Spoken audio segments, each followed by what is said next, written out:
Welcome to Tree Talking Time, where we talk all things tree dogs.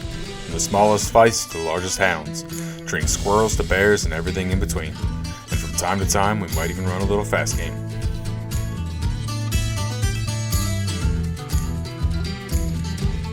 I can tell you about my first bear hunting story. Yeah, There was no bear, that's fine. and we weren't married because we'd probably be divorced by now. The first time he took me to bear camp, it was probably day 2 before we ever really got on a track, and the dogs treed, and his buddies are there, and they walk in, and I had just been kind of complaining for 2 days. I'm like, man, this is boring. Man, what are we doing? Because we didn't even have dogs, I don't think, at that point, did we? Mm-hmm. No, we didn't have dogs. And we were just following along behind people. So they get to the tree and they're talking to him on the radio and whatnot. He's like, okay, get your shoes on. Let's go. And so we start walking. And I got really short legs. I'm 5'1" and 5'1" with really short legs. And this thing is like in all these blowdowns, and there's like, 6 to 8 inches of pine needles that you don't know what you're stepping through. And I'm like rolling myself over logs to try and get to this tree. And he's like, just keep going. You wanted to see a bear. Just keep going. And we keep walking and we keep walking. And I get there and I look up and there is no bear in that tree. Not one. There's a fisher in the tree. Hey, and I'm like, at least they had something. It was something. And in hindsight, that's very cool because lots of people don't ever see a fisher. But I'll tell you what, if you're like 2 days into trying to see a bear and you feel like you're half dead when you finally get to a tree, I was so mad to look up and see this little weasel. I'm like, I walked over here for a ferret. What happened here? And he's just laughing because he knew they were already at the tree. They'd already told him. And he lied. He lied 100% to get me there. I think I've heard that story before. So we only went up from there. That's all we could do. I can relate, though. The first tree I walked into bear hunting, it was a slick tree. We had a whole bunch of guys that didn't really, well, a bunch of them hunted together, but then, I randomly met somebody on the internet. I go bear hunting with them, and we end up meeting this whole group of guys up there, and he knew one of them, so then we ended up tagging along with them, and we had probably 25 hounds, and almost all of them were loose, and they take off on this track, and everyone cuts their dogs loose, and they come treed. I don't know, it really wasn't that far. I don't know, probably 800, 1,000 yards. So we walk into it, and it's like we look up, and there's nothing. Absolutely nothing. And it's the guy that I was hunting with, we've become good friends. His name's Chris, and he's like, that doesn't usually happen. And he had actually, so backstory is like, he had actually, most of his bear pack was gone. He had moved to Mississippi, but he's from West Virginia, so he was home on a couple day like on a week-long vacation, and that's when I met him. So he didn't really have great bear dogs. He'd had a couple dogs that had been on a bear, but most of his dogs were coon dogs. So he's like, yeah, we're not going to hunt with these guys tomorrow. In hindsight.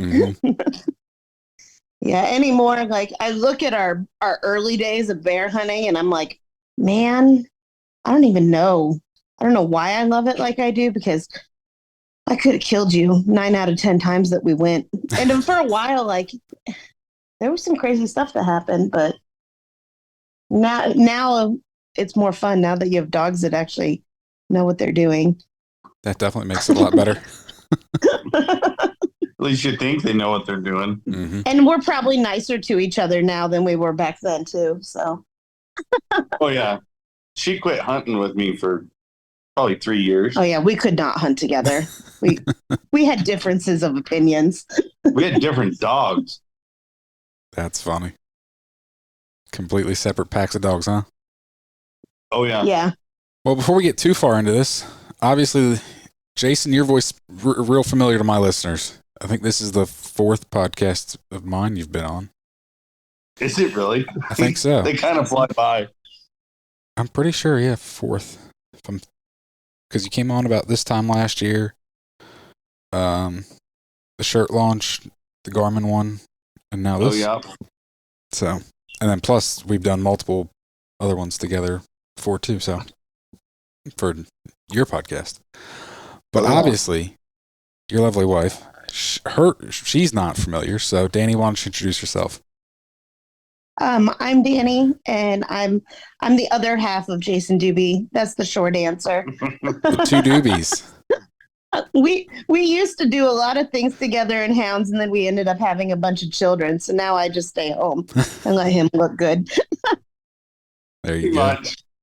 Well, you guys are doing something in Hounds together, which is a pretty awesome undertaking, and which is why you guys are here. Yeah, we just bought Full Cry magazine, so that's pretty exciting for us. We had heard that they were closing and decided that we couldn't handle that. So here we are. Now I'm publishing editors. Was not on my resume before this. Was it something you ever aspired to be? No, never once when I wrote things did I say when I grow up I want to write a magazine, but yep. There's certain things that just can't die. So I think it's a good thing. I absolutely agree, and I'm very excited that you guys bought it. And me and Jason have talked a lot about kind of your guys' vision for it, so it's kind of why I wanted to have you on and talk about that. And I don't know, anything else you guys want to say about it? Give you guys the floor. I think for us, the big thing is that we really want to maintain a lot of that heritage that goes with it and that nostalgic feel. And there's so much storytelling that happens within that magazine. And we want to keep all that going on in it. We just want to kind of bring it forward a little bit and modernize it and get it a website so we have extra places for what doesn't fit in the magazine and more spots to add more stories and include more people. And I think it'll be a good thing when all is said and done. Yeah. Yeah, it's going to be, it's new for us, that's for sure. But I mean, I got a message from a certain friend of mine that it was closing up.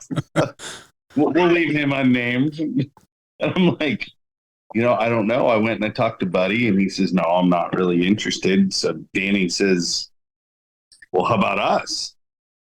I'm like, are you kidding me? And she says, no, I'm not. And then we spent about a week trying to figure it all out. And, I guess you got to gamble sometimes. I think in the long run, I mean, the good that's going to come of it and hopefully get a lot of the archives digitized and get them up there so that, it's preserved. Where at this point, I think we need to preserve everything that we can. And this is a huge shot for us to take a pile. I mean, you know how long Full Cry's been around. Yeah. It's like 1938. Yeah. Wow. So, I mean, we're coming up on 100 years here pretty quick of nothing but tree dog articles. And we're really looking forward to, bringing it back to a all tree dog magazine. Do some showcasing of the competition coonhound stuff and big game and the squirrel dogs and curs. I mean, hopefully back to what it was when people were really, I don't know, I guess in the heyday. I always think of it as the heyday. Yeah. Where, now things have kind of shifted a little bit and, people think that print is dead, but I'm pretty excited. I'll tell you, I couldn't pass it up at this point. I think it was a good move. I definitely wasn't thinking about it until she said something. And I think it's going to be something really cool because it is our passion. Our entire life has been dogs. I mean, whether it was showing in the AKC or it was hunting or Plumtree or W or, I mean. Yeah, I mean, I've been in dogs since 4th grade, 5th grade, like maybe not hounds, but in the dog world since then. Okay. And so, like I was in dogs before Jason. He and I started dating, and he kind of met my family, and he was like, they are crazy. I'm like, yeah, they're dog people. They're crazy. Have you ever seen that movie Best in Show? I don't think I have. With Eugene Levy, and there's a whole bunch of comedians. Go look that up, and that will give you an idea what dog show world is like. Oh, because those people are real. Those are not like characters. Based off real people that were around. It's crazy. But I was raised in the dog world, and like breed preservation, whatever breed it might be, and so then when he decided he wanted to get into hounds, I was like, oh, well, let me help you with that. And that's where we started butting heads, was once we started both deciding to have an opinion about dogs. But now it's like, now that we're so deep in hounds, not just dogs, but hounds, I'm like, we can't just let it go. And it's such a sport that is fading in so many ways. And I think it's so important. And partially from the dog side, and I think partially as like mom of boys, where you're trying to raise these boys to be men. I think there's so much that happens in this sport that we just can't lose. And so for me, Full Cry was really important to keep that piece of the puzzle there. Mm-hmm. And I know he just kind of touched on it. One of the things I really want to do is get all of the archived magazines, which that's going to be a huge undertaking, digitized and cataloged by kennels and by dogs, so that we have this historical record of everything that has happened, because there's so much history that has happened through that magazine. Mm-hmm. So that's my goal. No, I'm really excited about that. Jason told me that the other night when we were talking about it, and actually last week I had Rick McDuffie on the podcast, and Rick is the son of Richard McDuffie, and Richard wrote an article from the early to mid 60s all the way up into the early 2000s, at least one, if not multiple, every month, and about dog breeding. He was one of the founders of the leopard cur breed, so like literally wrote a column about the process of forming that breed and how they came about. And I have some pictures of some old magazines that have that, but to be able to go back and look at that and look it up, I'm super excited to be able to do that. That's the goal. I mean, I think that's going to be, it's going to take a while to get there, but that's our goal, is to get that historical record all put together before all is said and done. So, yep. No, and I realize that's going to be a very time consuming, tedious process. Yeah. So, obviously that's not going to be the first thing on the list of things to do, but no, first I got to figure out how to edit a magazine. We got good people around us. They'll help us. We do. The outreach has been awesome. And Terry Walker's been great through the whole thing. I talked with him yesterday, and he's really doing everything he can to help it succeed. That's great. He seems excited that it's carrying on. So it's been nice working with him, and we're really looking forward to it. Great. Now, I've never met Terry, and I started writing an article last September, and I only missed 1 month. And so like when the news came about, I was, upset, because I've been getting Full Cry for years. Then, like I said, just started writing for it. I've had a couple photos on the cover, so, I'm very involved with it. So when I got that news from somebody else that writes an article, it was kind of a huge blow. And I know that's kind of the way a lot of the longtime subscribers felt, so. Yeah, it didn't look like there was much of an announcement or anything. So. Not at all. Well, and the feedback that I just keep getting from people is like, I started reading in the 70s when I was a kid, and it was the only thing my mom could get me to read. And I'm like, and that's why we want to keep doing this. Like as a boy mom, we've got 3 boys here at home. Like it feeds me to know that this is the type of stuff that feeds the future. So like there's a whole generation of men that grew up on this magazine, multiple generations. Yeah. Because it's manly stuff. Like, I hate to say it, I'm not knocking anybody, but like there's the rite of passage. There's something about it. I mean, just the other night we had all my nephews here, and it was their first time sleeping in a tent in the backyard. And my God, that was a big deal. Yeah. they were nervous and worried about this and worried about that. And, I'm used to my kids that like we go turn them loose in the woods. Like we're letting dogs run around and clean out and it's the middle of the night. And they're like, hey, can we go run down the road with the dogs?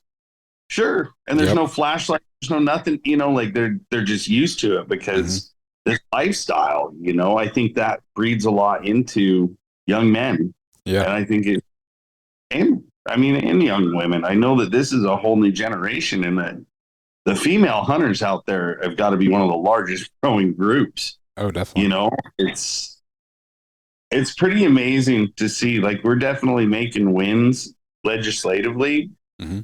I mean, it's kind of like a one step forward, one back shuffle, but it's I think that this is going to be a great tool for our sport and a great way to just carry on.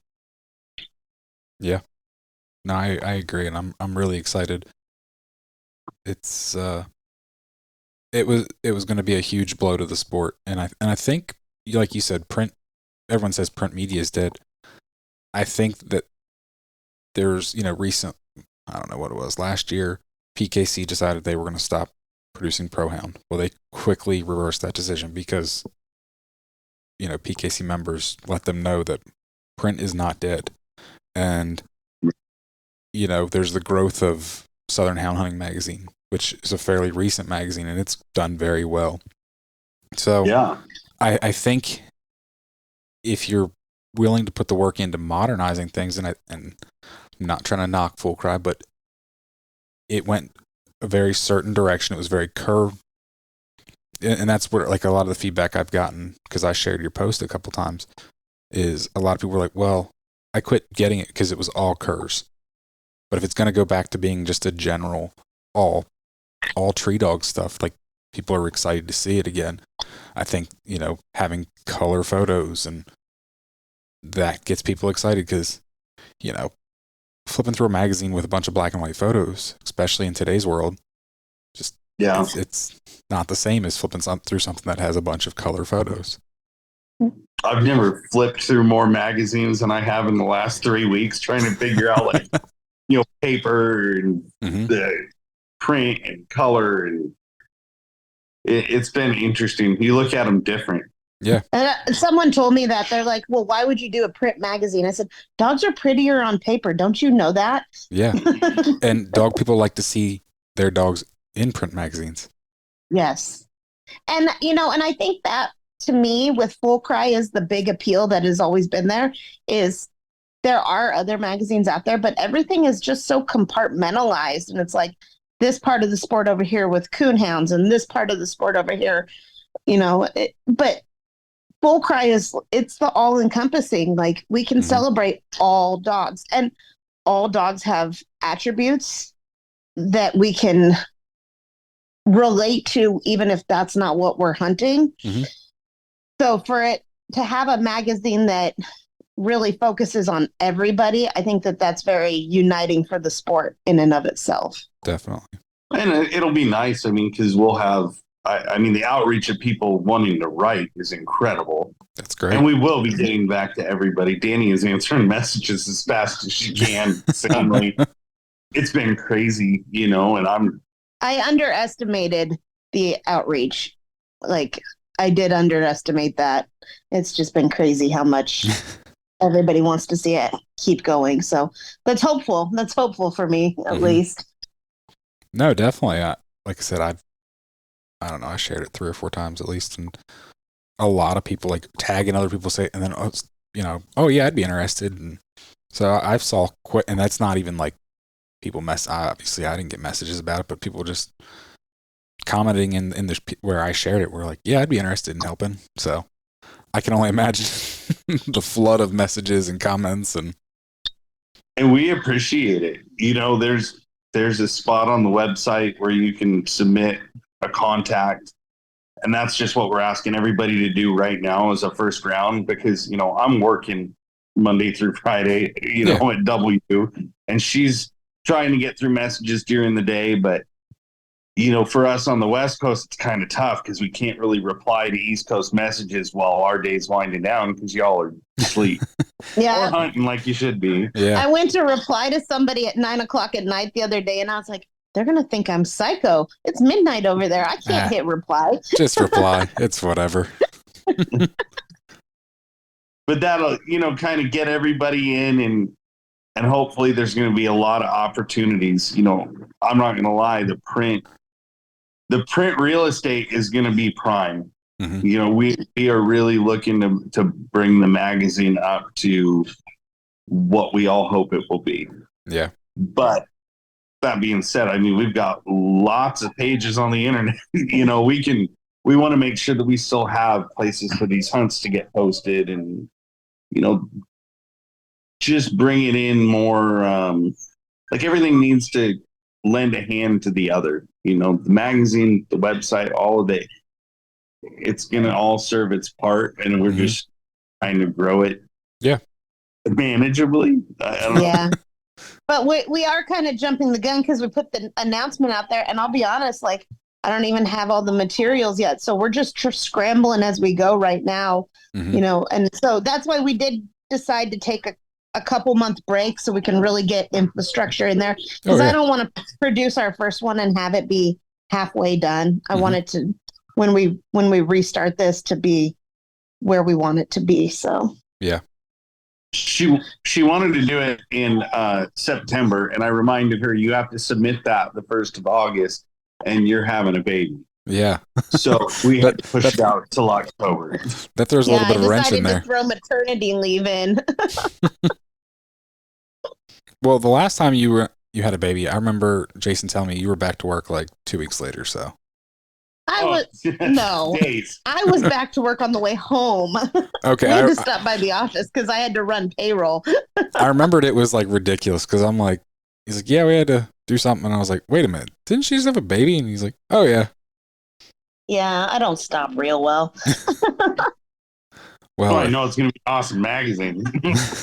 I did. On the way home, I was like, wait, before we go home, I got to run payroll. Payroll waits for no one. Too funny. Well, how can people find the magazine? I know where do you want people to go? So we set up a website, fullcrimemag.com, and it's really rudimentary just to get us started. You can subscribe to the magazine. You can join the email list for updates, and you can submit an application to submit material to the magazine. So that's pretty much all that's on there right now while we work on back end. Okay. But that's probably the best place. We just started an Instagram at Full Crime Mag. Mm-hmm.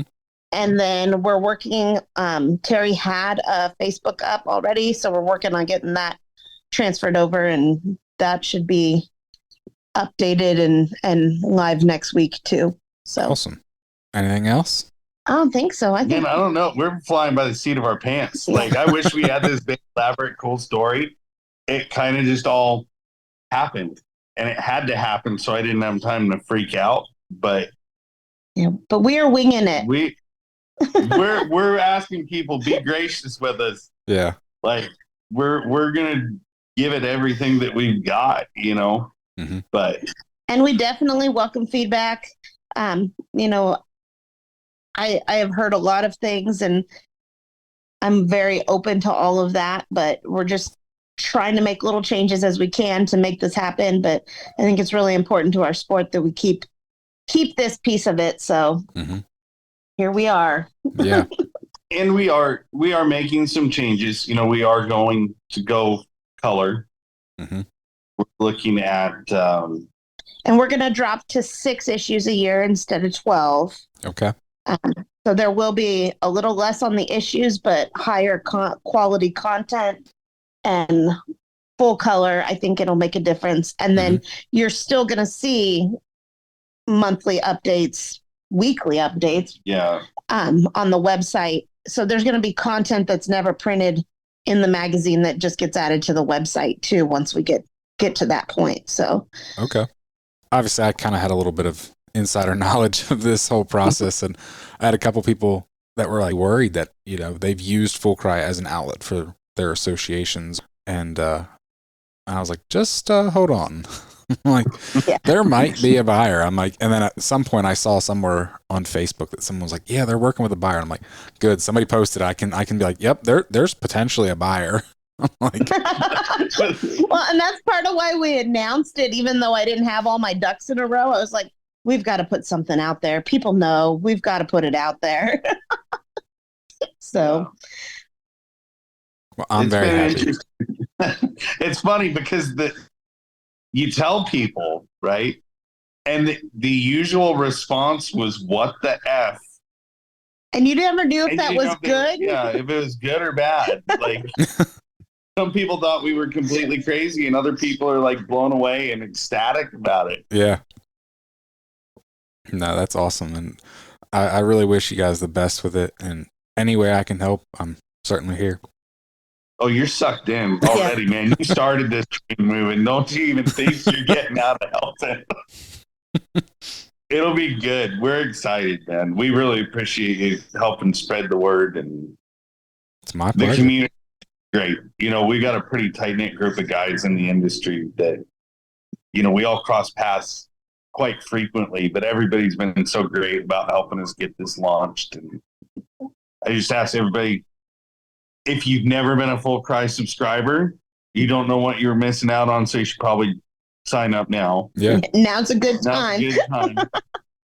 But no, we really appreciate everyone's support. Definitely. All righty. Well, thank you very much. Yeah, thank you. We really appreciate it. It's our first podcast. Yeah. Thanks for letting me on your podcast. Not a problem. You can find me on Facebook and Instagram at Tree Talking Media. And until next time, keep them talking in the timber.